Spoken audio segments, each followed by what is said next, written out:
Hello everyone, today I'll show you how to change text font size in a fillable PDF form using Foxit PDF Editor.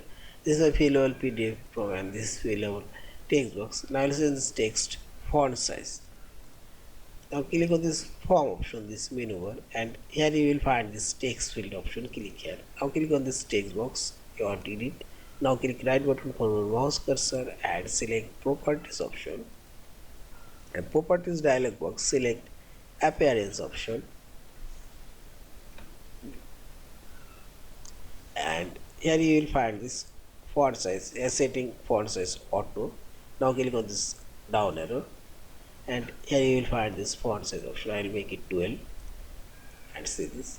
You can make other font size. Now select close. Also you can change their font style if you want. You can change this font style and see this. And select close. Also change this text box font style and font size.